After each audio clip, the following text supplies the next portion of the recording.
اعوذ باللہ من الشیطان اللعین الرجیم بسم اللہ الرحمن الرحیم الحمد للہ رب العالمین والصلاة والسلام علی اشرف الانبیاء والمرسلین واہل بیتہ الطیبین الطاہرین المعصومین اما بعد۔ الحمدللہ آج سے 28واں پارہ شروع ہو رہا ہے اور یہاں سے ایک نئے سورہ کا آغاز ہو رہا ہے اور وہ ہے سورہ مبارکہ مجادلہ۔ یہ قرآن مجید کا 58واں سورہ ہے، 58 چیپٹر، اور اس کی 12 آیتیں ہیں۔ مدنی سورہ ہے، یعنی پیغمبر اکرم صلی اللہ علیہ وآلہ وسلم پر ہجرت کے بعد نازل ہونے والے سوروں میں اس کا شمار ہوتا ہے۔ مجادلہ کا مطلب ہے شدت کے ساتھ بحث اور تکرار کرنا، یعنی گفتگو کے اندر اگر تیزی ہو اور ڈسکشن ہو رہا ہے کسی موضوع کے اوپر زور و شور سے تو اس کو مجادلہ کہا جاتا ہے۔ ایکچولی اس سورہ کی جو پہلی آیت ہے اس میں خاتون کا ذکر ہے جسے اس کے شوہر نے زہار کے ذریعے سے اپنے سے گویا جدا کر دیا تھا۔ اب یہ عربوں کا ایک طریقہ کار تھا کہ جس طریقے سے طلاق کے ذریعے سے سیپریشن ہو جاتی ہے اسی طریقے سے زہار کے ذریعے سے بھی سیپریشن ہو جایا کرتی تھی۔ اور زہار کا مطلب یہ ہوتا تھا کہ وہ اپنی بیوی کو اپنی ماں سے تشبیہ دے۔ اس کے لیے وہ باقاعدہ کچھ جملے بھی تھے جو زبان پر جاری کرتے تھے کہ انتی علیہ کا ظاہر امی، کہ تو میرے لیے بالکل میری ماں کی طرح سے ہو گئی، یا تیری پشت جو ہے وہ میرے لیے بالکل میری ماں کی پشت کی طرح سے ہو گئی۔ یہ ایک بہت ہی نامناسب انداز ہوا کرتا تھا جس کے اندر ایک طرح سے اگر آپ دیکھیں تو ماں کی توہین بھی ہے، لیکن بہرحال یہ وہ لوگ کیا کرتے تھے، اس معاشرے کے اندر یہ چیز رائج تھی۔ اب پیغمبر اکرم صلی اللہ علیہ وآلہ وسلم کا ایک طریقہ کار تھا کہ اگر وہی نازل ہوگی تو پیغمبر اکرم اس کی روشنی میں کوئی چیز بیان کریں گے، چونکہ اب تک اس بارے میں کوئی وحی بھی نازل نہیں ہوئی تھی اور ایسا کوئی کیس بھی سامنے نہیں آیا تھا۔ اور انصار میں سے ایک فرد کے جن کے ساتھ یہ قضیہ پیش آیا کہ جن کا نام اوس بن صامت بتایا گیا ہے کہ انہوں نے اپنی زوجہ کو اسی طرح سے زہار کر دیا، ایک جملہ کہہ دیا، اور ان کی زوجہ کا نام بھی بڑا اختلافی ہے، خولہ بھی کہا گیا، خویلہ بھی کہا گیا، وغیرہ وغیرہ، لیکن بہرحال وہ اتنا امپورٹنٹ نہیں ہے۔ امپورٹنٹ یہ قضیہ تھا کہ جو ایک رسم ان کے درمیان تھی اس کا نام ہے زہار۔ اس میں ہوتا یہ تھا کہ وہ اپنی بیوی کو کہہ دیتے تھے کہ تو میرے لیے میری ماں کی طرح سے، اس کے لیے مخصوص جملے ان کے ہوتے تھے جو وہ کہا کرتے تھے، اور پھر اس کے بعد ان کے درمیان سیپریشن ہو جایا کرتی تھی۔ اب چونکہ وہ خاتون آئی اور پیغمبر اکرم کے سامنے اس نے اپنا کیس پریزنٹ کیا، پیغمبر اکرم نے ظاہر اس کے بارے میں یہی کہا کہ ابھی تک مجھ پر کوئی اس بارے میں وحی نازل نہیں ہوئی ہے، تو وہ بیچاری یہی سمجھ رہی تھی کہ یہ میرا معاملہ جو ہے وہ جدائی کی طرف چلا گیا۔ وہ یہ بھی فریاد کر رہی تھی کہ اللہ کے رسول، میری عمر بھی زیادہ ہو چکی ہے، بچے بھی ہو چکے ہیں، اتنے سالوں کا ایک ساتھ ہے،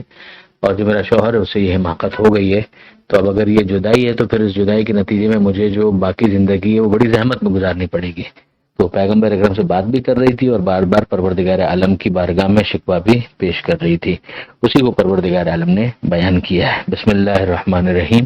سہارا اللہ کے نام کا جو سب کو فیض پہنچانے والا بڑا مہربان ہے۔ قد سمع اللہ قول التی تجادلک، سنی اللہ نے بحث اس کی جو آپ سے اپنے شوہر کے بارے میں شدت کے ساتھ بحث کر رہی تھی، فی زوجہا، یعنی یقیناً اللہ نے سن لیا اس بات کو جو وہ خاتون کر رہی تھی آپ کے ساتھ، جو اس کی بحث تھی، جو تکرار تھی اپنے شوہر کے بارے میں۔ وتشتکی الی اللہ، اور وہ اللہ سے شکوہ کر رہی تھی۔ واللہ یسمع تحاورکما، اور یقیناً اللہ سن رہا تھا آپ دونوں کی باہمی گفتگو کو۔ ان اللہ سمیع بصیر، یقیناً اللہ سننے والا ہے اور اللہ دیکھنے والا ہے۔ اب جب پیغمبر اکرم پر وحی کے آثار نمودار ہوئے تو وہ خاتون بھی خاموش ہو گئی، اور پھر پیغمبر اکرم نے اس سے یہ کہا کہ ادعی لی زوجک، کہ جاؤ اور جا کر اپنے شوہر کو میرے پاس بھیجو۔ اور پھر پیغمبر اکرم نے یہ آیتیں اس کے سامنے پڑھنا شروع کی۔ الذین یظاہرون منکم من نسائہم ما ہن امہاتہم، وہ جو تم میں سے زہار کر دیتے ہیں اپنی بیویوں میں سے جس کو بھی، ما ہن امہاتہم، تو ایسا نہیں ہے کہ ان کے کہنے کی وجہ سے وہ ان کی مائیں بن جاتی ہیں، یعنی تمہارا یہ کہنا جو ہے وہ تو انتہائی خرافاتی ہے، انتہائی واہیات ہے، وہ تو آگے بھی بات آئے گی، لیکن یہ ہے کہ یہ کہنے کی وجہ سے کوئی کسی کی ماں نہیں بن جاتی ہے۔ ان امہاتہم الا اللائی ولدنہم، مائیں ان کی بس وہی ہیں کہ جنہوں نے انہیں جنا ہے، جن کے یہ پیٹ سے ہیں۔ وَإِنَّهُمْ لَيَقُولُونَ مُنْكَرًا مِنَ الْقَوْلِ، ہاں یہ جو بات یہ لوگ کرتے ہیں یہ بہت بری ہے، وہ زوراً اور جھوٹ بھی ہے، نہ یہ بات سچ ہے اور نہ ہی یہ بات کوئی اچھی بات ہے، وَإِنَّ اللَّهَ لَعَفُوٌّ غَفُورٌ، اور اللہ یقیناً معاف کرنے والا ہے اور مغفرت کرنے والا ہے۔ اب اس آیت سے ہمیں دو چار چیزیں جو بہت واضح طور پر سمجھ میں آ گئی، وہ یہ کہ نمبر ایک، پروردگار عالم اس رسم کو پسند نہیں کرتا۔ درست ہے کہ اب تک اس بارے میں کوئی واضح وہی پیغمبر اکرم صلی اللہ علیہ وآلہ وسلم پر نازل نہیں ہوئی، تدریجاً احکام نازل ہوئے ہیں تو اس کا موقع آیا تو اس کو بھی سمجھا دیا گیا، تو بالکل درست ہے کہ اب اس بات کو بیان کیا جا رہا ہے، مگر ان پرنسپل پروردگار عالم اس طرح کی رسموں کو قطعاً پسند نہیں کرتا۔ ماں کی بھی اس کے اندر توہین ہے، کوئی جو زوجہ ہے اس کے ساتھ یہ گفتگو بھی نامناسب ہے اور جھوٹ بھی ہے۔ دوسری بات جو پروردگار عالم نے بتائی وہ یہ کہ فقط کہنے سے کوئی رشتہ نہیں بن جاتا، جس طرح ہم پہلے پڑھ بھی چکے ہیں کہ متبنہ یعنی کہنے سے کوئی بیٹا نہیں بن جاتا۔ اگر کوئی لے پالک ہے، فاسٹر پیرنٹنگ کرتا ہے، بہت اچھی بات ہے، مگر اس کی وجہ سے ایسا نہیں ہے کہ محرمیت ایجاد ہو جاتی ہے، نہ کہنے سے کوئی سگا بیٹا بن جاتا ہے اور نہ کہنے سے کوئی ماں بن جاتی ہے۔ اچھا، اب اس کے بعد ایک رضاعت یقیناً ایک ایسا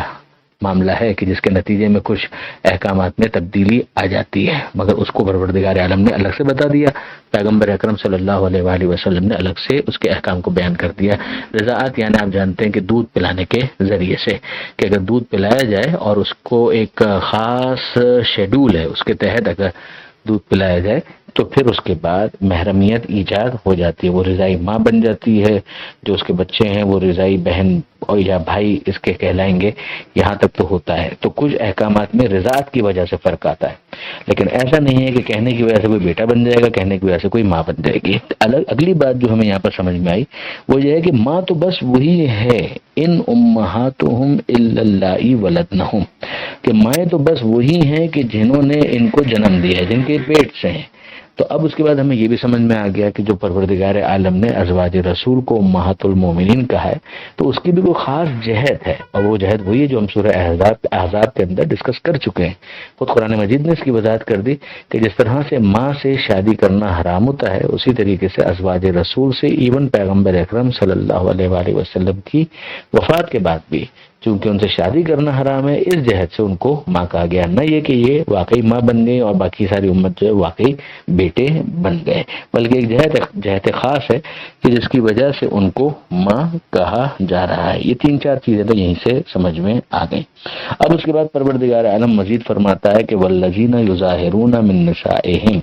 تم میں سے جو زہار کرتے ہیں اپنی بیویوں کے ساتھ، یعنی اگر اس طرح کا کوئی جملہ وہ کہہ دیتے ہیں ثم یعودون، اور پھر واپس پلٹنا چاہتے ہیں لما قالوا، جو انہوں نے کہا، یعنی اسے رجوع کرنا چاہتے ہیں، تو اب کیا بات؟ تو وہ لفظ تھی، بات تو وہ انتہائی واہیات تھی، تو بس اس کو نظر انداز کر دیا جائے؟ نہیں، کچھ نہ کچھ سزا ملنی چاہیے، اور وہ سزا کیا ہے؟ وہ ایک شرعی جرمانہ کفارہ ہے، اور وہ آگے بیان ہو رہا ہے۔ فتحریر رقبۃ من قبل ان یتماسا، تو قربت سے پہلے یعنی اپنی بیویوں کے قریب جانے سے پہلے، ازدواجی تعلقات قائم کرنے سے پہلے ذمہ داری ہے کہ ایک غلام کو آزاد کروائیں۔ ذالکم توعظون بہ، یہ وہ ہے کہ جس کے ذریعے سے تمہیں نصیحت کی جاتی ہے۔ واللہ بما تعملون خبیر، اور جو تم اعمال کرتے ہو اللہ ان کی خبر رکھتا ہے۔ ومن لم یجد فصیام شہرین متتابعین من قبل ان یتماسا، اور اگر کسی کے پاس نہیں ہے، یعنی اگر غلام نہیں ہے یا اس کی حیثیت ہی نہیں کہ وہ غلام آزاد کر سکے، یا غلام ہی اویلیبل نہیں ہے، جس طریقے سے آج کل ہم جانتے ہیں کہ غلامی کا وہ دور تو ختم ہو گیا کہ جس میں افراد کو غلام بنایا جاتا ہے، ہاں بدقسمتی سے اب تو اقوام کو غلام بنایا جاتا ہے، مگر بہرحال افراد تو اس انداز میں غلام نہیں ہوتے، تو پھر کیا کیا جائے گا؟ تو ایک دوسرا آپشن ہے، فمن لم یجد فصیام شہرین متتابعین من قبل ان یتماسا، کہ اس کی پھر ذمہ داری یہ ہوگی کہ 2 مہینے مسلسل روزے رکھے اس سے پہلے کہ وہ اپنی بیوی کے قریب جائے۔ اب اس کی تشریح پھر فقہ کی کتابوں کے اندر آپ کو مل جائے گی کہ 31 روزے ایک ساتھ رکھنے ہیں اور باقی روزوں میں الگ الگ رکھنے کی بھی گنجائش موجود ہے۔ لیکن اگر کوئی شخص اس کی طاقت بھی نہیں رکھتا، جیسے خود اوس بن صامت کا جو کیس تھا اس کے اندر یہی تھا، اس نے کہا کہ اللہ کے رسول میرے پاس تو اتنا پیسہ ہی نہیں ہے کہ میں کسی غلام کو آزاد کر سکوں، تو پیغمبر اکرم نے کہا پھر دوسرا آپشن یہ ہے کہ 2 مہینے روزے رکھو، تو اس نے کہا کہ میں بوڑھا ہو چکا ہوں، میرے پاس تو یہ گنجائش بھی نہیں، تو پھر پیغمبر اکرم نے تیسری بات کی، فمن لم یستطع، اگر کسی کے پاس اتنی بھی استطاعت نہیں ہے، اتنی طاقت بھی نہیں ہے، فاطعام 60 مسکینا، تو پھر وہ 60 مسکینوں کو کھانا کھلائے۔ 60 فقراء کو کھانا کھلائے۔ کیس میں تو عوض بن صامت نے یہ کہا کہ اللہ کے رسول میرے پاس تو اتنے پیسے بھی نہیں ہیں کہ میں 60 مسکینوں کو کھانا کھلا سکوں۔ تو پھر پیغمبر اکرم صلی اللہ علیہ وآلہ وسلم نے فرمایا کہ ہاں اس میں تمہاری مدد کی جا سکتی ہے، اور پھر پیغمبر اکرم نے اس کی کچھ کمک کی جس کے ذریعے سے اس نے 60 مسکینوں کو کھانا کھلایا، اور یوں یہ کفارہ ادا ہوا اور وہ واپس جس طرح سے کہانیوں کے اندر کہا جاتا ہے کہ ہنسی خوشی رہنے لگے۔ ذالک لتؤمنوا باللہ ورسولہ، یہ اس لیے ہے تاکہ تمہارا ایمان ہو اللہ پر اور اللہ کے رسول پر، یعنی تمہارے ایمان کا پتہ چلے، ورنہ تو کوئی کہے کہ یہ کیا ہے میں نہیں کرتا، اس کے بغیر ہی ہم لوگ رہ رہے ہیں تو رہ رہے ہیں۔ مثلا کوئی شخص یہ کہے کہ آپ کہتے ہیں کہ پانی سے وضو ہوتا ہے، میں دودھ سے کرتا ہوں اور ہو جاتا ہے، تو یہ تو وہی کرے گا کہ جو ایمان رکھتا ہے، یعنی یہ ایمان اس کے اعمال میں ریفلیکٹ ہوگا۔ وَتِلْكَ حدود اللہ، اور یہ اللہ کی حدود ہیں، یعنی وہ لمٹس ہیں جو اللہ نے قائم کی ہیں۔ وَلِلْكَافِرِينَ عَذَابٌ علیم، اور کافروں کے لیے دردناک عذاب ہے، یعنی جو انکار کرنے والے ہیں پھر ان کے لیے دردناک عذاب ہے۔ ان الذین یحادون اللہ ورسولہ، یقیناً وہ کہ جو اللہ اور اللہ کے رسول کی مخالفت کرتے ہیں، کوبتو، وہ ذلیل ہوں گے، کما کوبت الذین من قبل، جس طرح سے کہ پہلے بھی ذلیل ہو چکے ہیں۔ وقد انزلنا آیات بینات، اور یقیناً ہم نے واضح آیتیں نازل کر دی ہیں۔ وللکافرین عذاب مہین، اور کافروں کے لیے ذلیل کرنے والا عذاب ہے۔ کب؟ یوم یبعثہم اللہ جمیعا، وہ دن کہ جب اللہ انہیں واپس زندہ کرے گا ان سب کو۔ فینبئہم بما عملوا، تو ان کو بتائے گا کہ کیا وہ عمل کرتے رہے۔ احصاہ اللہ ونسوہ، یقیناً اللہ نے اس پر احاطہ کیا ہوا ہے، یعنی اللہ خوب جانتا ہے کہ انہوں نے کیا عمل انجام دیے ہیں۔ وہ نسوہ، جبکہ یہ خود بھول چکے ہیں، انہیں کہاں یاد ہے کہ انہوں نے کیا کیا جرائم کیے ہیں۔ واللہ علی کل شیء شہید، اور یقیناً اللہ ہر چیز کے اوپر حاضر اور ناظر ہے۔ یہ آیت نمبر 6 جس پر یہ صفحہ مکمل ہوا۔ پروردگار عالم سے دعا ہے قرآن پڑھنے، سمجھنے اور عمل کرنے کی توفیق عطا فرما، اور وارث قرآن امام زمانہ کے ظہور میں تعجیل فرما۔ بسم اللہ الرحمن الرحیم۔ سورہ مبارکہ مجادلہ، آیت نمبر 7 سے آیت نمبر 11، 7 سے 11۔ ارشاد ہوتا ہے علم ترا، کیا تم نے نہیں غور کیا، کیا تم نے نہیں دیکھا، نہیں دیکھا سے مراد کیا تم نے اس بات پر غور نہیں کیا، ان اللہ یعلم ما فی السماوات و ما فی الارض، کہ یقیناً اللہ جانتا ہے جو کچھ آسمانوں میں ہے اور جو کچھ بھی زمین میں ہے، یعنی خدا سے کچھ چھپا ہوا نہیں ہے۔ یہ وہی خدا کا حاضر اور ناظر ہونے والا عقیدہ ہے کہ جو اگر آپ دیکھیں تو قرآن مجید کے اندر کئی مقامات پر مختلف انداز سے بیان ہوا ہے، یہاں تک کہ یہ بھی سمجھا دیا گیا کہ علیم بذات الصدور، کہ تمہارے دلوں میں اگر کوئی خیال بھی آتا ہے تو خدا اس سے بھی واقف ہے۔ یہاں پر پھر اس بات کو سمجھایا جا رہا ہے کہ ایک تو کلی بات کہ آسمانوں میں جو کچھ ہے، زمین میں جو کچھ ہے، خدا اس سے واقف ہے، اور پھر تمہاری آپس کی جو معاشرت ہے، آپس کے اندر جو میل ملاپ ہے، اس میں کبھی کبھی ایسا ہوتا ہے کہ انسان سرگوشی کرتا ہے جس کو نجوہ کہا جاتا ہے، کہ نجوہ کر کے تم ہو سکتا ہے کسی اور سے تو اپنی بات کو پوشیدہ کر لو، لیکن ایسا نہیں ہے کہ پروردگار عالم سے وہ بات چھپی ہوئی ہے۔ ما یکون من نجوى ثلاثة الا هو رابعهم، اگر 3 افراد کے درمیان کوئی سرگوشی ہو رہی ہو تو چوتھا خدا ہوتا ہے۔ ولا خمسة الا هو سادسهم، اور اگر 5 کے درمیان کوئی سرگوشی ہو رہی ہو یا کوئی خفیہ میٹنگ ہو رہی ہو تو پھر چھٹا خدا ہوتا ہے۔ یعنی یہ مختلف انداز سے جس طرح سے بچوں کو کوئی بات سمجھائی جاتی ہے، اسی طریقے سے پروردگار عالم اس بات کو سمجھا رہا ہے۔ اگر یہی ایک چیز انسان کے عقیدے کا جز بن جائے اور وہ اس کو نافذ کر لے اپنی زندگی میں، تو وہ کیوں کسی گناہ کا ارتکاب کرے گا جب اس کو پتہ ہے کہ ہر موقع پر خدا مجھ سے قریب ہے، اور اتنا قریب ہے کہ شہرہ کی جان سے زیادہ قریب ہے۔ تو یہاں پروردگار عالم نے فرمایا کہ 3 اگر ہیں تو چوتھا خدا ہوتا ہے، 5 اگر ہوں تو چھٹا خدا ہوتا ہے۔ ولا ادنی من ذالک، اور اگر اس سے کم کا کوئی عدد ہے، ولا اکثر، یا اس سے زیادہ کا کوئی عدد ہے، الا ہوا معہم، یہاں تک کہ بہرحال خدا وہاں پر بھی ہوتا ہے، ان کے ساتھ ہوتا ہے، اینما کانوا، وہ کہیں پر بھی ہوں۔ ثم ينبئهم بما عملوا یوم القیامہ، اس کے بعد خدا خبر دے گا اس کی کہ جو انہوں نے عمل کیا قیامت کے دن۔ ان اللہ بكل شیء علیم، یقیناً اللہ ہر چیز کا علم رکھتا ہے۔ اب اس کے بعد پروردگار عالم نے نجواہی کے حوالے سے، یعنی سرگوشی کے حوالے سے ایک نصیحت بھی کی ہے، بلکہ ایک واضح گائیڈ لائن بھی دی ہے۔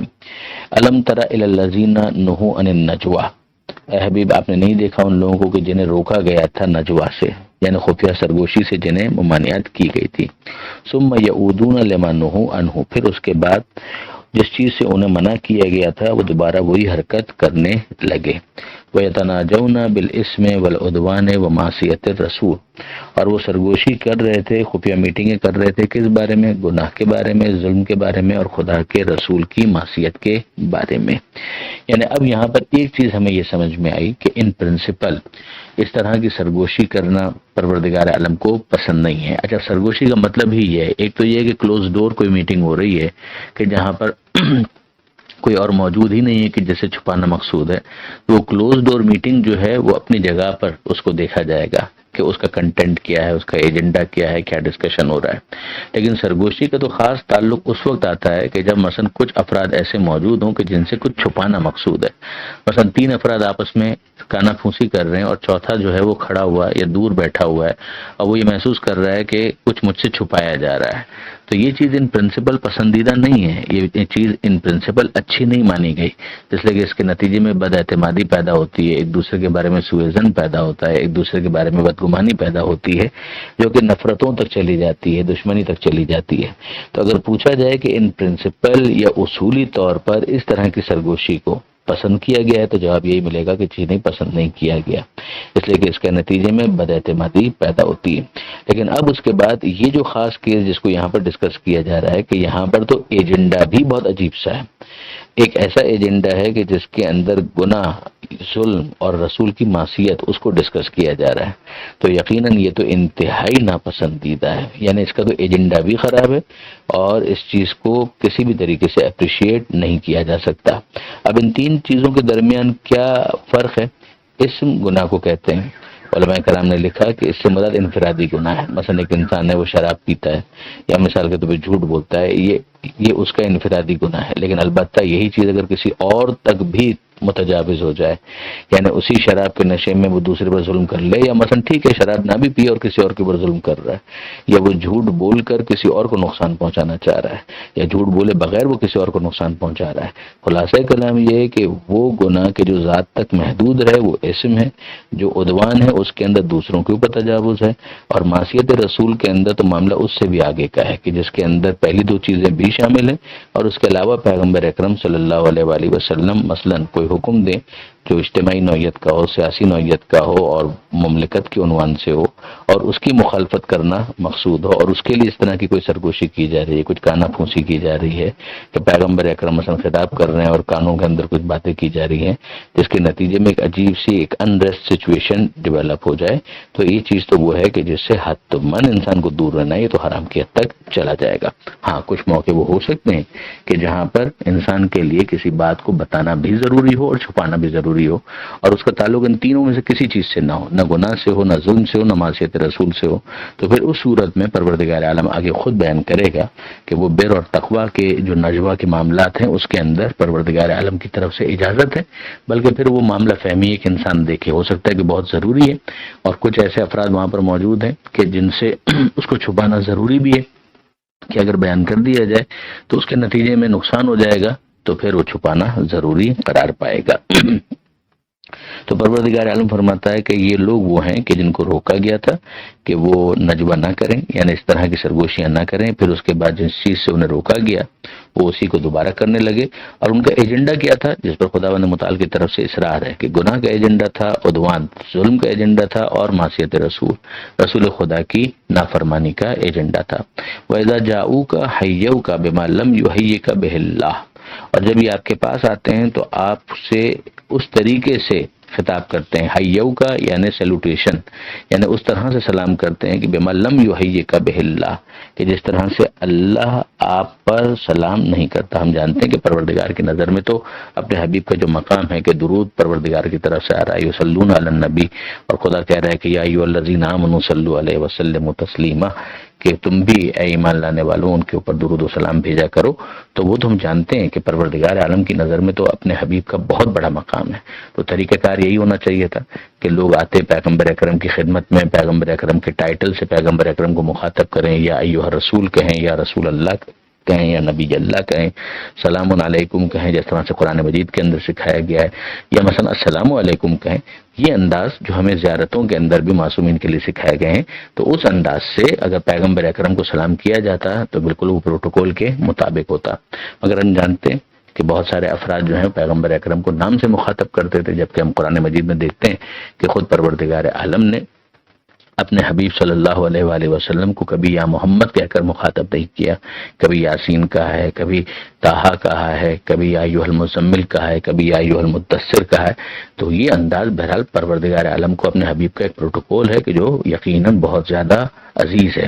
تو پروردگار فرماتا ہے کہ ان کا جو سلام کرنے کا انداز ہے، سیلوٹیشن ہے، وہ بہت نامناسب ہے۔ اس طرح سے یہ سلام نہیں کرتے کہ جس طریقے سے خدا نے سلام کیا ہے یا خدا نے جس طرح سے سلام سکھایا ہے۔ اس میں پھر آیا ہے کہ بعض افراد جو ہیں پیغمبر اکرم کو بددعا کے انداز میں کہ السلام علیک، یا آپ کے اوپر موت ہو، یا آپ کے اوپر تباہی ہو، بربادی ہو معاذ اللہ، اس طرح کی باتیں کیا کرتے تھے۔ وَيَقُولُونَ فِي أَنفُسِهِمْ، اور یہ لوگ اپنے دلوں کے اندر کہتے ہیں کہ لولا يُعَذِّبُنَا اللَّهُ بِمَا نَقُولُ، کہ کیوں ہم پر وہ عذاب نازل نہیں ہو جاتا، یعنی اللہ ہم پر وہ عذاب کیوں نازل نہیں کرتا، بما نقول جو ہم کہہ رہے ہیں اس کی بنا پر، یعنی اگر خدا ہے تو ایسا ہونا چاہیے۔ یہ جملے بتا رہے ہیں کہ یہ منافقین تھے کہ جن کو پیغمبر اکرم صلی اللہ علیہ وآلہ وسلم پر ایمان صرف ظاہری تھا، کہ جس کی وجہ سے انہوں نے مسلمان کا ایک اسٹیٹس حاصل کر لیا تھا، لیکن یہ کہ حقیقت میں ان کا ایمان ہوتا تو یہ جملے وہ دل میں کیوں کہتے۔ حسبہم جہنم، ان کے لیے جہنم کافی ہے، یصلونھا، جس کی تپش وہ برداشت کریں گے، فبئس المصیر، اور وہ کتنا برا ٹھکانہ ہے۔ یا ایھا الذین آمنوا، اے ایمان لانے والوں، اذا تناجیتم فلا تتناجوا بالاسم والعدوان ومعصیۃ الرسول، اے ایمان لانے والوں جب تم کبھی خفیہ باتیں کرو تو خبردار یہ خفیہ باتیں گناہ کے بارے میں نہیں ہونی چاہیے، عدوان یعنی ظلم کے بارے میں نہیں ہونی چاہیے، اور رسول اللہ کی معصیت کے بارے میں نہیں ہونی چاہیے۔ یعنی جب ضروری ہو جائے تو بھی ذرا دیکھ لو کہ وہ ایجنڈا کیا ہے۔ یہ بات پہلے گزر چکی، ان پرنسپل تو یہ پسندیدہ نہیں ہے۔ اگر اس کا ایجنڈا اسم و عدوان و معصیت رسول ہے تو حرام ہے، لیکن اب اگر مثال کے طور پر اس کا ایجنڈا اچھا ہے تو پھر اگر یہ چھپانا دوسروں سے ضروری ہے تو پھر یہ واجب ہوگی، اور اگر کوئی مصلحت ہے تو پھر ہو سکتا ہے کہ مستحب بھی ہو جائے۔ تو وہ کون سے امور ہیں؟ وَتَنَاجَوْا بِالْبِرِّ وَالتَّقْوَىٰ، اور یہ خفیہ میٹنگیں ہوں اگر ہیں تو بر یعنی نیکی کے کاموں کے لیے ہونی چاہیے، تقویٰ کے کاموں کے لیے ہونی چاہیے۔ یعنی کوئی ایسا سوشل ورک کرنا ہے کہ جس کا بھی آشکار کرنا مصلحت نہیں ہے تو ٹھیک ہے، سمجھ میں آتی ہے بات۔ وَاتَّقُوا اللَّهَ، اور اللہ کا تقویٰ اختیار کرو، الَّذِي إِلَيْهِ تُحْشَرُونَ، کہ جس کی طرف تم سب کو لے جایا جائے گا اور سب کو جمع کیا جائے گا، یکجائی طور پر تم سب کو وہاں پر جانا ہے۔ انما النجوى من الشیطان، وہ خفیہ گفتگو شیطان کی تحریک سے ہوتی ہے۔ کون سی خفیہ گفتگو؟ جس کا ایجنڈا اسم و عدوان و معصیت رسول پر ہے۔ لیحزن الذین آمنوا، تاکہ جو صاحبان ایمان ہے، وہ جو ایمان لائے ہیں، ان کو غمگین کر دیں، غمگین کیا جا سکے۔ یعنی شیطان کا کیا پرپز ہوگا؟ شیطان کا مقصد یہ ہوگا کہ کچھ ایسا کیا جائے کہ جس سے بے دلی، بد دلی، بے اعتمادی اور بد اعتمادی پیدا ہو۔ تو یہ تمام تر چیزیں شیطان کی طرف سے ہوتی ہیں، اس طرح کے خرافاتی آئیڈیاز کہ جس کے نتیجے میں ایک انسان دوسرے کے کان کے اندر کچھ کہہ رہا ہے اور نتیجتاً تیسرا جو سن رہا ہے اس تک آواز پہنچ نہیں پا رہی، اور وہ یہ سمجھے کہ مثلا میرے بارے میں کچھ کہا جا رہا ہے یا میرے بارے میں نہیں بھی کہا جا رہا، تو بہرحال مجھے آن بورڈ نہیں لیا جا رہا، مجھے یہ لوگ اپنا نہیں سمجھتے۔ تو اس کے نتیجے میں ظاہر ہے کہ ایک معاشرتی جو بد اعتمادی ہے اس کو فروغ ملتا ہے، جو کہ پسندیدہ نہیں ہے۔ وَلَيْسَ بِضَارِّهِمْ شَيْئًا، اور یقیناً یہ لوگ کچھ نقصان نہیں پہنچا سکتے الا باذن اللہ، مگر یہ کہ خدا کی طرف سے اذن ہو۔ یعنی فرض کیجئے کہ اگر اس موقع پر پروردگار عالم کی طرف سے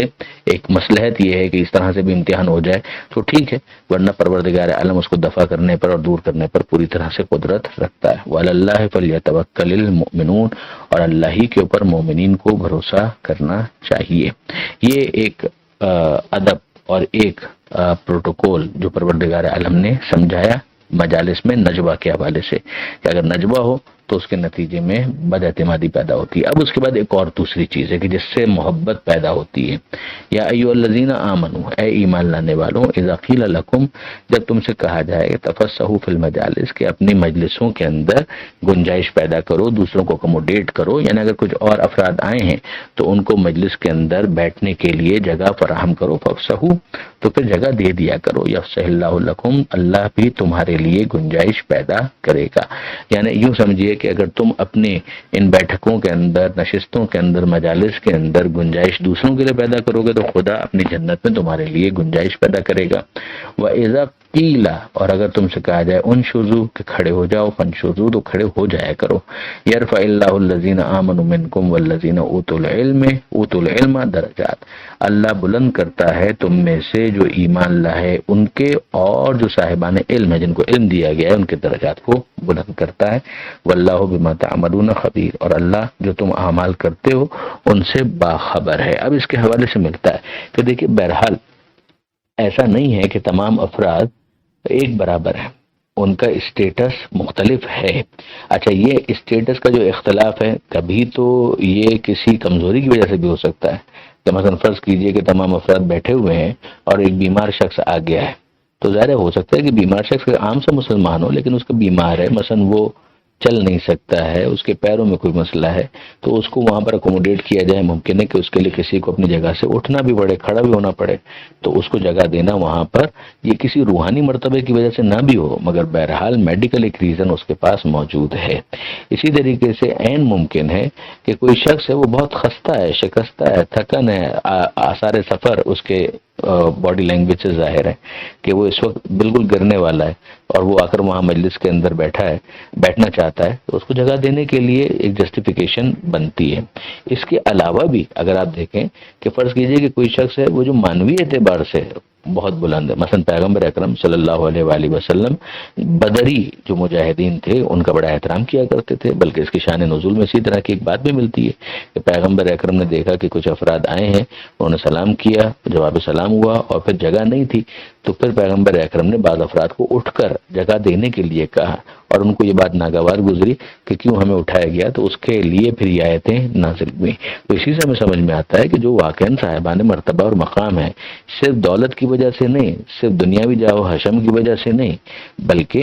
اس وجہ سے کہ انہوں نے واقعاً کنٹریبیوٹ کیا ہے، قربتاً اللہ کو کنٹریبیوٹ کیا ہے۔ اب ظاہر ہے کہ جو افراد میدان کے اندر نہیں گئے ان کی بات نہیں ہو رہی، جو میدان سے بھاگ گئے ہیں ان کی بات نہیں ہو رہی، جو میدان میں ڈٹ کر جہاد کرتے رہے ہیں ان کی بات ہو رہی ہے کہ یہ بدر کے ہیرو ہیں، یہ بدر کے میدان کے اندر انہوں نے کارہائے نمایاں انجام دیے۔ یا جس طرح سے یہاں پر پروردگار عالم نے اہل علم کا تذکرہ کیا،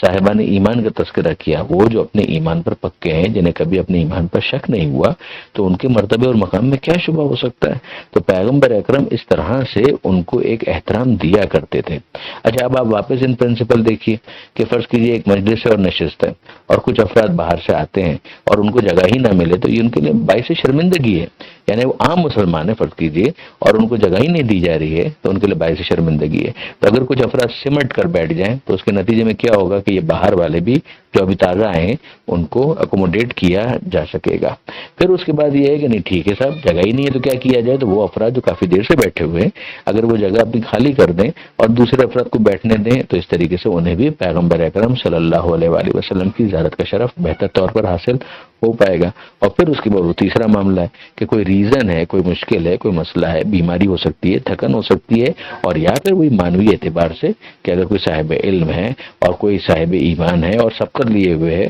اور اس کا کارنامہ ہے، اس نے کنٹریبیوٹ کیا ہے اسلام کے لیے، تو بہرحال اس کی سینیورٹی کو مد نظر رکھتے ہوئے اس کو یہ احترام ملنا چاہیے۔ اسی سے ہمیں اندازہ ہو جاتا ہے کہ اسلام ایسا خشک مذہب نہیں ہے کہ اس نے ان باتوں کی طرف توجہ نہ کی ہو، بلکہ بہت واضح طور پر اس بارے میں بھی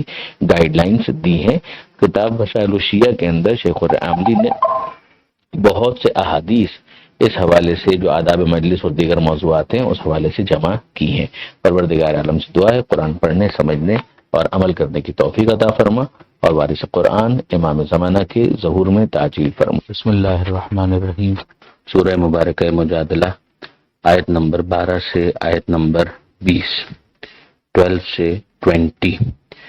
گزشتہ آیتوں میں نجوہ سرگوشی، صیغہ راز کی کچھ باتیں اس طرح سے کانوں میں کرنا کہ دوسروں تک آواز نہ آئے، اس کے بارے میں اسلام نے اپنی پالیسی، قرآن مجید نے اپنی پالیسی کو بیان کر دیا کہ ان پرنسپل کیا معاملہ ہے، اور پھر اس کے بعد کون سے استثنائی مورد ایسے ہو سکتے ہیں نیکی اور تقوی کے بعض معاملات کے جن میں نجوہ کی اجازت دی گئی۔ مگر پھر ہم دیکھتے ہیں کہ اس آیت کے اندر پروردگار عالم نے پیغمبر اکرم صلی اللہ علیہ وآلہ وسلم سے نجوہ کرنے کے لیے صدقے کو ایک پری ریکویزٹ قرار دیا۔ اب ظاہر ہے کہ اس کا ایک بیک گراؤنڈ ہے کہ اگر کوئی شخص آئے پیغمبر اکرم صلی اللہ علیہ وآلہ وسلم سے کوئی صیغہ راز میں کچھ بات کرنا چاہے تو پیغمبر اکرم صلی اللہ علیہ وآلہ وسلم سے اس طرح گفتگو کرنے سے پہلے اس کی ذمہ داری ہوگی کہ وہ کچھ نہ کچھ صدقہ ضرور نکالے۔ اب اس کے اندر کوئی حد بھی نہیں ہے کہ کتنا صدقہ نکالا جائے، اس کا کیا سبب تھا وہ بھی آگے ہم دیکھتے ہیں۔ ارشاد ہوتا ہے کہ یا ایھا الذین آمنو، اے ایمان لانے والوں، اذا ناجیتم الرسول، جب کبھی تم پیغمبر اکرم صلی اللہ علیہ وآلہ وسلم سے صیغہ راز میں کوئی بات کرنا چاہو، نجوہ کرنا چاہو، فقدموا بین یدی نجواکم صدقہ، تو اپنی اس بات چیت سے پہلے کچھ صدقہ دے دیا کرو، ذالک خیر لکم واطہر، یہ تمہارے لیے بہتر بھی ہے اور زیادہ پاکیزگی کا ذریعہ بھی ہے۔ فَإِن لَّمْ تَجِدُوا، اور اگر تمہارے پاس کچھ نہ ہو، فَإِنَّ اللَّهَ غَفُورٌ رَحِيمٌ، تو یقیناً اللہ غفور اور رحیم ہے۔ یعنی یہ جو بظاہر اغنیاء ہیں ان کے لیے پروردگار عالم کی طرف سے ایک شرط ہے۔ اشفقتم ان تقدموا بین یدی نجواکم صدقات، ارے کیا تم ڈر گئے کہ تم اس طرح سے صیغہ راز کی گفتگو کرنے سے پہلے کچھ صدقہ نکالو، کیا اس سے تم ڈر گئے؟ فَإِذْ لَمْ تَفْعَلُوا، اب جب کہ تم نے اس پر عمل نہیں کیا، وَتَابَ اللَّهُ عَلَيْكُمْ، اور اللہ نے تمہاری توبہ قبول کر لی، فَأَقِيمُوا الصَّلَاةَ وَآتُوا الزَّكَاةَ، تو نماز قائم کرو اور زکوٰۃ ادا کرو۔ یعنی وہ جو پچھلے جو واجبات ہیں وہ اپنی جگہ پر انٹیکٹ ہے، مگر یہ اس حکم کو ہم نے منسوخ کر دیا۔ وَأَطِيعُوا اللَّهَ وَرَسُولَهُ، اللہ کی اطاعت کرو، اللہ کے رسول کی اطاعت کرو، وَاللَّهُ خَبِيرٌ بِمَا تَعْمَلُونَ، اور اللہ جانتا ہے، خبر رکھتا ہے جو اعمال تم انجام دیا کرتے ہو۔ اس آیت کا عنوان بن گیا آیہ نجوہ، نجوہ والی آیت۔ اب واقعہ کیا تھا؟ اکثر صحابہ رسول حضرت ختم مرتبہ صلی اللہ علیہ وآلہ وسلم سے اپنے تقرب کے اظہار کے لیے بلا وجہ جب موقع ملتا رسول کی خدمت میں آ کر چپکے باتیں کرنے لگتے تھے، جس میں اس کا مظاہرہ تھا کہ ہم بڑے حضرت کے رازدار ہیں۔ یہ باتیں اکثر کسی افادیت کی حامل نہیں ہوتی تھیں، اس سے بلا وجہ رسول کا قیمتی وقت برباد ہوتا تھا۔ حضرت صلی اللہ علیہ وآلہ وسلم بربنائے اخلاق کریمہ اسے برداشت کرتے تھے اور ان کی دل شکنی نہ فرماتے تھے۔ خداوند عالم نے ذرا ان کی تنبیہ کے لیے اور ان پر اور دوسروں پر بھی نمایاں کرنے کے لیے کہ وہ حقیقتاً کتنے پانی میں ہیں، ذرا سا ان کا یہ امتحان لے لیا کہ جب رسول صلی اللہ علیہ وآلہ وسلم کے پاس آ کے تمہیں اس طرح مخفی طور پر باتیں کرنا ہو تو پہلے رائے خدا میں کسی غریب کو کچھ دے دو۔ اس میں کم اور زیادہ کی قید نہیں تھی، مگر اب سناٹا ہو گیا، اور جو لوگ روز آیا کرتے تھے اب ان میں سے کوئی نہیں آیا۔ احترام حکم الہی کے قائم رکھنے کے لیے صرف حضرت علی بن ابی طالب علیہ السلام تھے جنہوں نے اس دوران میں کئی مرتبہ صدقہ دیا اور آ کر رسول خدا صلی اللہ علیہ وآلہ وسلم کی خدمت میں تھوڑی دیر بیٹھے اور ظاہر کے علمی استفادہ کیا۔ جب خالق کی طرف سے جو امتحان کا مقصد تھا وہ پورا ہو گیا تو دوسری آیت اتری جس کا مطلب یہ ہے کہ اچھا بس اتنے ہی میں تمہارے خلوص و تقرب کا بھرم کھل گیا، تم اتنے سے میں ڈر گئے، اب یہ حکم برطرف، اب جو عام فرائض ہیں بس وہی ادا کرو، اور خدا اور رسول کی طرف سے جو عام فرائض ہیں انہی کی ذمہ داری تم پر ہے۔ اب ظاہر ہے کہ اس کے بعد بہت سے افراد کو اگر سمجھ میں آ گیا ہو تو انہوں نے رسول خدا صلی اللہ علیہ وآلہ وسلم کی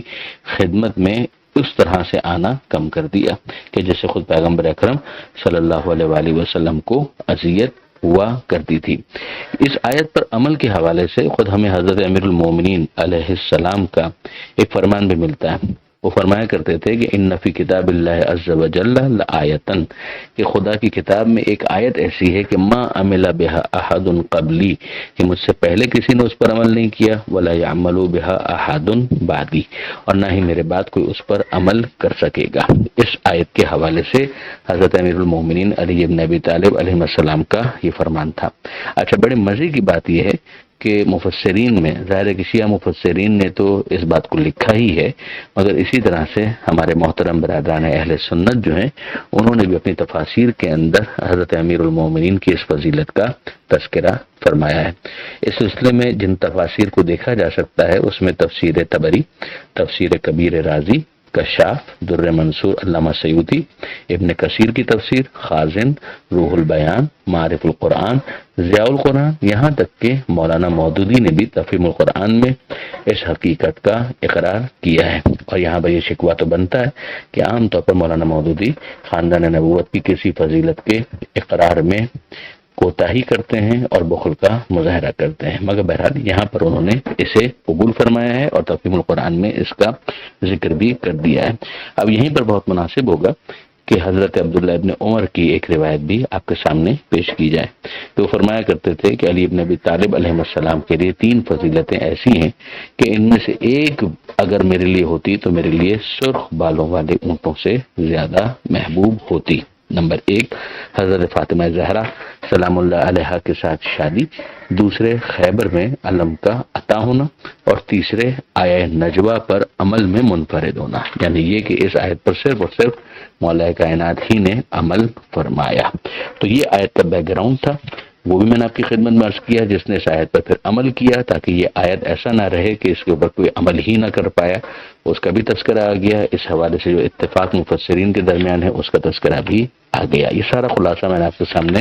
حضرت علامہ سید علی نقی صاحب کی کتاب فصل الخطاب سے پڑھا۔ آگے پروردگار عالم منافقین کا تذکرہ کرتے ہوئے ارشاد فرماتا ہے، بلکہ ان کی مذمت کرتے ہوئے ارشاد فرماتا ہے کہ جو انہوں نے یہودیوں کے ساتھ اپنے تعلقات قائم کر لیے تھے۔ دیکھیے، ایک تو ہے جنون ایک موقع دینا کہ تعلقات قائم ہو سکیں، اس کے لیے ہم دیکھتے ہیں قرآن مجید کے اندر مختلف موقعوں پر پروردگار عالم نے گفتگو فرمائی ہے، تعالوا الی کلمۃ سواء بیننا و بینکم، کہ اہل کتاب آ جاؤ اس بات کی طرف جو ہمارے اور تمہارے درمیان مشترک ہے۔ اسی طرح سے ہم جانتے ہیں کہ میثاق مدینہ سیرت رسول صلی اللہ علیہ وآلہ وسلم کا ایک اہم باب ہے، مگر پھر اس کے بعد جب ایک اسٹیبلش ہو جائے کہ نہیں، یہ یہود جو ہیں یا یہ گروہ معین، یہ وہ ہے کہ جو مسلمانوں کو نقصان ہی پہنچانا چاہتا ہے، جس کی وجہ سے قرآن مجید میں ہمیں ایک اصطلاح عام طور پر نظر آتی ہے یہود کے حوالے سے، غضب اللہ علیہم، جس کا یہاں پر استعمال کیا گیا، یعنی جن پر اللہ کا غضب نازل ہوا، تو یہ مغضوب علیہم قوم ہے۔ تو پھر اس کے بعد جب موقع دیے جا چکے اور اس کا فائدہ نہیں ہوا، تو پھر ایک اسلام کا ایک موقف ہے، مسلمانوں کے لیے ایک نصیحت ہے کہ بھائی تم ان کے ساتھ تعلقات کیسے بڑھا سکتے ہو، جبکہ ایک پالیسی ڈکلیئر کی جا چکی ہے کہ ہمیں ان کے ساتھ کس طرح سے معاملہ کرنا ہے۔ پھر اس کے اندر کوئی اگر ایسی حرکت کرتا ہے تو وہ منافقین ہی میں شمار ہوتا ہے، تو ان کی یہاں پر مذمت ہو رہی ہے۔ الم تر الی الذین تولوا قوما غضب اللہ علیہم،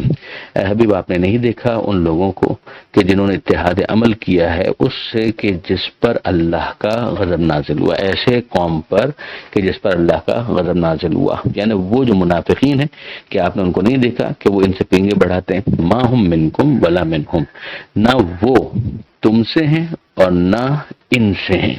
یعنی ان کا تو معاملہ یہ ہے کہ وہ اپنا الو سیدھا کرنا چاہتے ہیں، ورنہ ایسا نہیں ہے کہ وہ ان سے مخلص ہیں، وہ تو اپنا ایک معاملہ ہے اس کو دیکھنا چاہتے ہیں۔ وَيَحْلِفُونَ عَلَى الْكَذِبِ، اور یہ لوگ جھوٹی قسمیں کھاتے ہیں، وَهُمْ يَعْلَمُونَ، جبکہ ان کو پتہ بھی ہے، یعنی جانتے بوجھتے جھوٹی قسمیں کھاتے ہیں۔ أَعَدَّ اللَّهُ لَهُمْ عَذَابًا شَدِيدًا، اللہ نے ان کے لیے تیار کیا ہوا ہے شدید عذاب، إِنَّهُمْ سَاءَ مَا كَانُوا يَعْمَلُونَ، کتنا برا ہے وہ عمل جو یہ لوگ انجام دیا کرتے ہیں۔ اتخذوا ایمانہم جنہ، ان لوگوں نے اپنی قسموں کو سپر بنا لیا ہے۔ سپر وہی ہوتی ہے کہ جس کے ذریعے سے حملے کو روکا جا سکے، یعنی وہ اب قسمیں کھا کھا کر یقین دلانے کی کوشش کرتے ہیں کہ بھئی ہمارا یہ مقصد نہیں تھا، ہمارا وہ مقصد نہیں تھا، ہم یہ نہیں کرنا چاہ رہے تھے، وہ نہیں کرنا چاہ رہے تھے۔ فصدوا عن سبیل اللہ، تو وہ ہٹے ہوئے ہیں اللہ کی راہ سے، اللہ کے راستے سے۔ ولہم عذاب مہین، اور ان کے لیے رسوا کرنے والا عذاب ہے۔ لن تغنی عنہم اموالہم ولا اولادہم من اللہ شیئا، اللہ کے مقابلے میں ذرا سا بھی ان کو فائدہ نہیں پہنچا سکے گا، ان کا مال بھی نہیں فائدہ پہنچا سکے گا اور نہ ہی ان کی اولاد ان کو فائدہ پہنچا سکے گی۔ یعنی یہ سب کچھ کس لیے کر رہے ہیں یہ لوگ؟ یعنی اگر مین اسٹریم جو مسلمانوں میں پیغمبر اکرم صلی اللہ علیہ وآلہ وسلم کی گائیڈ لائن ہے اس سے ہٹ کر یہ اپنی لائن کیوں ٹو کر رہے ہیں؟ اپنا بینیفٹ حاصل کرنے کے لیے، اپنے گھر کے لیے، اپنی اولاد کے لیے، اپنے مال کے لیے۔ تو وہ یاد رکھیں کہ خدا کے مقابلے میں ذرا سا بھی فائدہ نہیں پہنچا سکتے ان کو، نہ ان کا مال نہ ان کی اولاد۔ اولئک اصحاب النار هم فیہا خالدون، یہ ہیں آگ والے اور وہ اس میں ہمیشہ ہمیشہ رہیں گے۔ یوم یبعثہم اللہ جمیعا، وہ دن کہ جب خدا ان سب کو واپس اٹھائے گا، یعنی قبروں سے اٹھائے گا میدان قیامت۔ فَيَحْلِفُونَ لَهُ كَمَا يَحْلِفُونَ لَكُمْ، تو وہ اللہ کے سامنے بھی اسی طرح سے قسمیں کھائیں گے جس طرح سے تمہارے سامنے قسمیں کھاتے ہیں، یعنی جھوٹی قسمیں یہ وہاں پر بھی کھانے کی کوشش کریں گے۔ وَيَحْسَبُونَ، اور سمجھیں گے، أَنَّهُمْ عَلَىٰ شَيْءٍ، کہ وہ بھی کسی بات پر ہیں، یعنی وہ بھی کچھ ہیں، وہ بھی صحیح پالیسی کے اوپر ہیں۔ اس وقت بھی وہ یہی سمجھ رہے ہوں گے کہ شاید ابھی بھی اس طرح سے وہ اپنے آپ کو بچا سکتے ہیں۔ الا انہم هم الکاذبون، آگاہ ہو جاؤ کہ یہی لوگ جھوٹے ہیں۔ استحوذ علیہم الشیطان، ان کے اوپر غلبہ پا لیا ہے شیطان نے۔ فانساہم ذکر اللہ، تو انہیں شیطان نے یاد خدا کو بھلا دیا ہے، یعنی نہ یہ زبان سے ذکر خدا کی طرف متوجہ ہوتے ہیں اور نہ ہی دل سے خدا کی یاد کی طرف متوجہ ہوتے ہیں۔ اولئک حزب الشیطان، یہ ہیں شیطان کی پارٹی والے۔ اب اس کے مقابلے میں اگلے صفحے پر وہ آیت آئے گی کہ جس میں پروردگار عالم حزب اللہ، یعنی وہ کون ہے جو اللہ کی پارٹی والے ہیں، ان کا تذکرہ کرے گا، مگر یہاں پر ذکر آ گیا اولئک حزب الشیطان، شیطان نے ان پر غلبہ پا لیا ہے اور اس نے انہیں یاد خدا کو بالکل بھلوا دیا ہے، اور یہ لوگ ہیں شیطان کی پارٹی والے۔ الا ان حزب الشیطان هم الخاسرون، آگاہ ہو جاؤ کہ یقیناً شیطان کی پارٹی والے یہی خسارہ اٹھانے والے ہیں۔ مت بھولیے گا کہ یہ افراد اسی معاشرے کے اندر رہ رہے تھے اور اسی معاشرے میں پیغمبر اکرم صلی اللہ علیہ وآلہ وسلم سے ملاقاتیں بھی کرتے تھے۔ بظاہر ان کو بھی ظاہر ہے کہ بہت سے افراد صحابہ ہی سمجھتے ہوں گے، مگر کیا ان کے اندر کوئی بھی ایسی بات ہے کہ جس کی وجہ سے ان کو جینون صحابی کہا جا سکے؟ یہ واضح طور پر منافقین ہیں، اور پروردگار عالم نے ان کو حزب الشیطان میں شمار کیا ہے۔ آگے پروردگار ارشاد فرماتا ہے کہ ان الذین یحادون اللہ ورسولہ اولئک فی الاذلین، یقیناً وہ لوگ کہ جنہوں نے اللہ اور اس کے رسول کی مخالفت کی وہی انتہائی ذلیل لوگوں میں ہیں۔ یہ آیت نمبر 20 کہ جس کے اوپر یہ صفحہ مکمل ہوا۔ پروردگار عالم سے دعا ہے قرآن پڑھنے، سمجھنے اور عمل کرنے کی توفیق عطا فرما، اور وارث قرآن امام زمانہ کے ظہور میں تعجیل فرما۔ وآخر دعوانا ان الحمد للہ رب العالمین، والسلام علیکم ورحمۃ اللہ وبرکاتہ۔